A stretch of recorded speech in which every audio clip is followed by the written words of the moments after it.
Hey guys, what's up? It's Samantha, and today I am once again throwing it back and doing a memory keeping spread from September. I'm using this Pocahontas-inspired kit from Scribble Prints Co., and I pulled in Champagne Lights foil. I have so much Champagne Lights. Every time Andrea releases a different format of it, I buy a lot of them. It is one of my favorite foils to use, and it works really well with her normal gold foil or other shops like gold foil. It's easy to pull in scripts and other foiled items to work with Champagne Lights, in my opinion, and it just worked beautifully with this spread. So this week was a pretty chill week. The only thing that we really did that was of like any note was we did go to Joe's grandpa's funeral on Friday and saw his family there. Obviously it was a smaller event and like people were masked and stuff, but we were there with his like immediate family, like his siblings and his mom and stuff. So I was glad we were able to be there to support his mom. It was her father that had passed away. So that was really the only thing that we had going on this week. Other than that, just played a ton of Animal Crossing. I feel like I go in fits and like spurts with Animal Crossing when I'm playing. I play a lot and I play every day and I play like a lot every day. And then I'll go 2 or 3 months and not play it at all, and then I'll play it nonstop for 5 or 6 weeks, and then I kind of burn out on it. So this was during one of those phases where I was playing a ton of Animal Crossing. I have a massive variety of Animal Crossing stickers from both paper and milk, and what I'm looking right at, Wonton and a Million. I bought basically all of their offerings from both shops, and I have tons of stuff from Coffee Monsters Co. and Once More with Love as well. I have tons of Animal Crossing stickers, so whenever I have weeks where I'm playing Animal Crossing and marking it 10 times in my planner, I've got variety. You know, I can get stickers to match pretty much any spread at this point. So other than that, it was a pretty chill week, and I finished 3 books this week, and part of the reason I only finished 3 books is because one of them was 1,000 pages, and it took me a while to push through it. It took me quite a bit of time. It'll be the last book I talk about, so I'm going to go ahead and jump into talking about the books that I read this week. The first one was an advanced copy of Horrid by Katrina Leno, and I gave this a 5 out of 5 stars. I loved this book. I feel like Katrina Leno is the queen of writing unlikable, hurt girls, and I feel like You Must Not Miss was a little bit of a miss for me. I didn't love the ending of it. She writes very almost unsatisfying endings. They're very open-ended and very strange and weird, and I feel like it can be hit or miss for different people, but this is basically what I had wanted Burn Our Bodies Down by Rory Power to be. I can totally see this not working for many or even most people, but I really liked how weird this book was.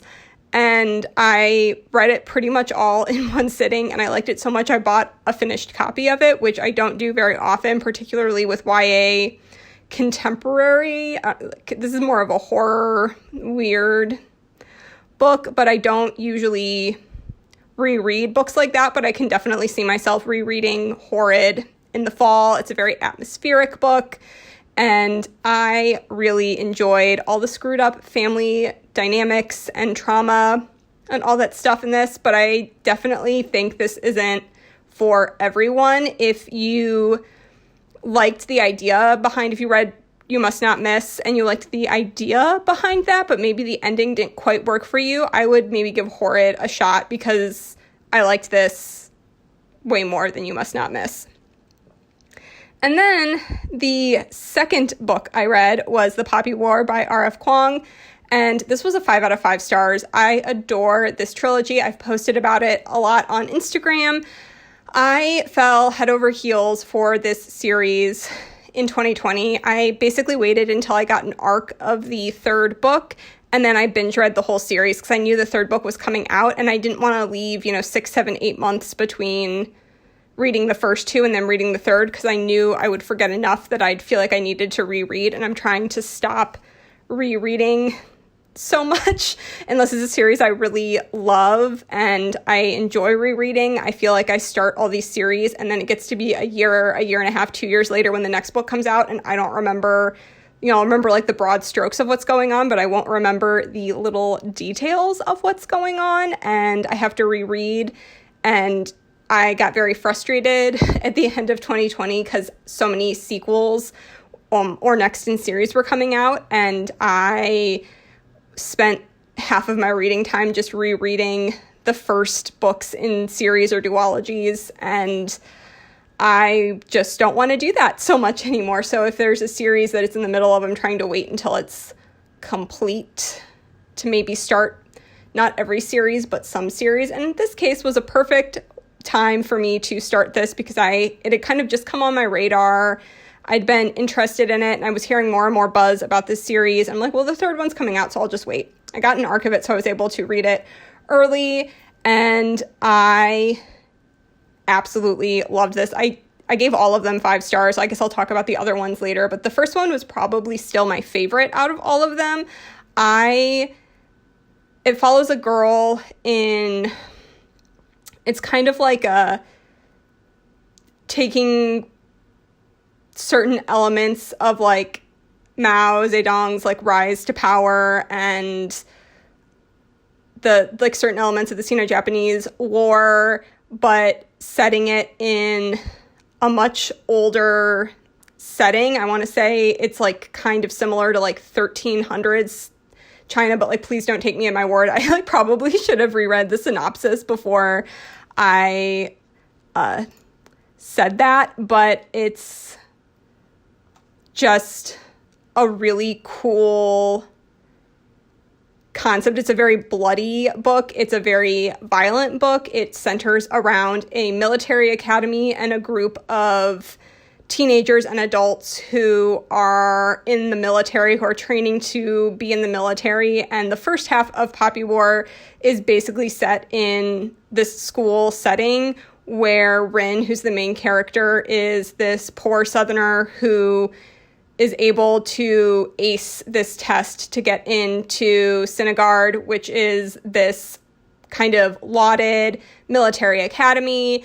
And she goes there and ends up like practicing under a monk, basically. Everyone else, they kind of have different areas that they choose to study, and she chooses to study these kind of like arcane arts, and she's like learning more about the spirit world, and it's almost like a magic school without it being a magic school. It's a military academy, but it gave me a lot of those same feelings, and I was very immersed in the setting and what was going on. And especially when I was younger, when I would read, I would basically stop seeing words on the page, and it was a very immersive experience for me. And I feel like as I've gotten older, that's stopped happening quite as much, and I feel like I don't lose myself in stories where all of a sudden I like look up and I've read 100 pages and I'd like stop seeing words on paper.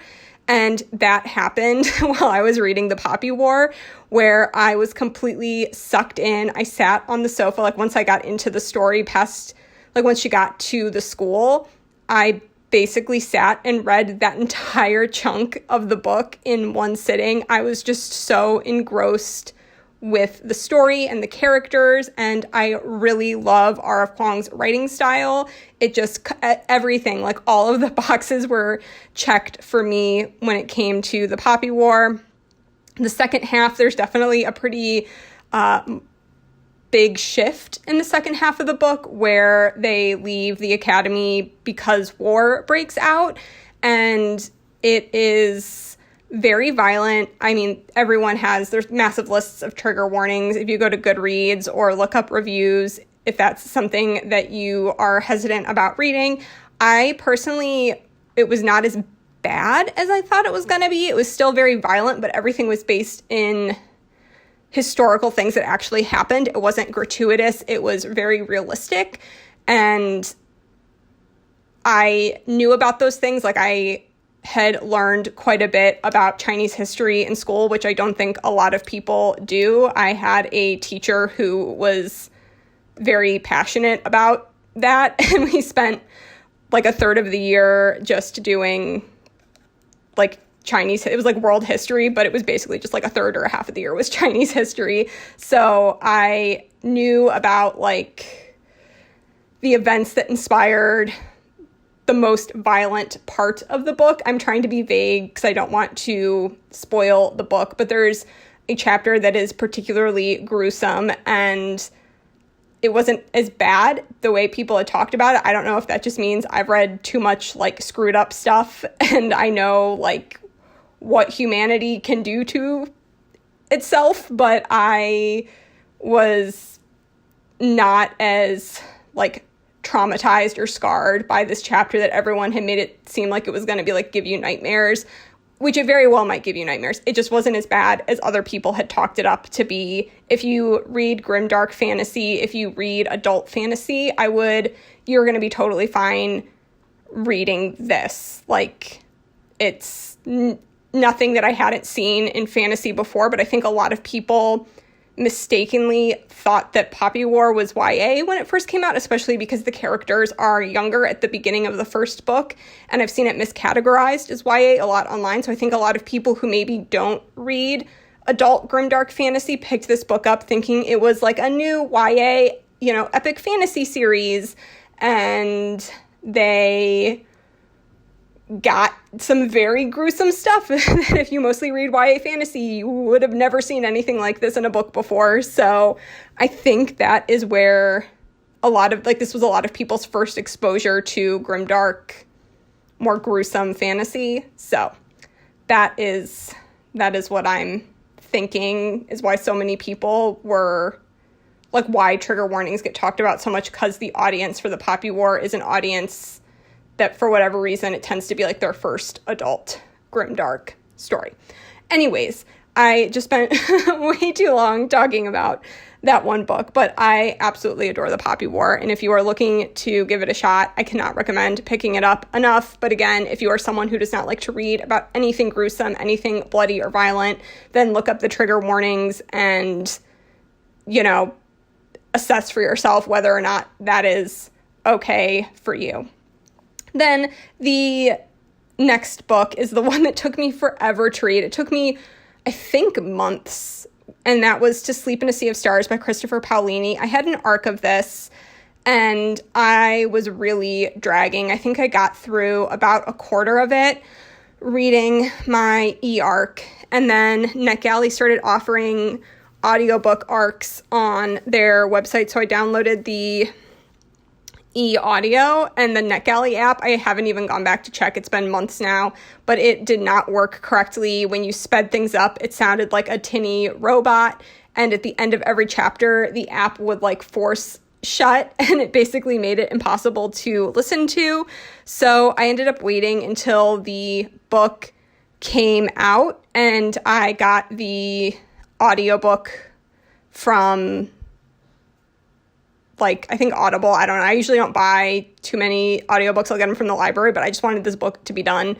So I listened to it, and I will say I liked the audiobook narrator a lot. I think she is the only reason why I didn't totally dislike this story. The pacing, there's definitely some pretty significant pacing problems in this book. It is way too long, and there's a lot of side characters, and other than Grigorovich, who it's the only name I remember from this book, he was the computer AI system. He was the only sort of standout side character. Everyone else was pretty bland and pretty indistinguishable, but the audiobook narrator had very distinct voices for them, which helped give them more personality, and she added inflection and, a little zest to otherwise pretty bland characters. I will say I really hope Christopher Paolini's editors never let him publish a sex scene again. It was cringy. The words that were used were awful. Just, there was no need. Like, fade to black. Normally I'm like, fading to black kind of bothers me or something, or you feel like you're not getting that like full, I don't know. He should never write a sex scene again. It was cringy. He used the phrase made love a lot, and it just made me want to die inside. So that was one of the things I disliked the most about this book. But yeah, it was, quite frankly, this book felt wholly unnecessary. I think there's going to be more books in this universe, but not necessarily more books following this character. It kind of was a standalone story. Like, it opened up questions about other things in the universe, but it was very much a standalone story as far as those characters' arcs were concerned, if that makes sense. So I don't know. Like, it did not, I was curious about certain things, but I don't know that I would read any more books in the fractal verse. I think that's what it's called. It just was not good. I mean, it was fine. Like, it wasn't great. Like, it was fine. Like, I think I gave it 3 stars, but honestly, looking back, it probably is more like a 2.5, 2.75. I was just wholly underwhelmed by the whole thing. I would probably not recommend picking it up unless you're going to do it on audio, because it's a lot. So that was everything I read this week, and this is the finished spread, and I absolutely adore how it came out. It's very shiny and very sparkly, which, are my favorite things in a spread. So thank you guys so much for watching. I'll have all the books I talked about linked in the description down below, as long as links to my Instagram and Goodreads. And I will talk to you in my next video. Bye, guys.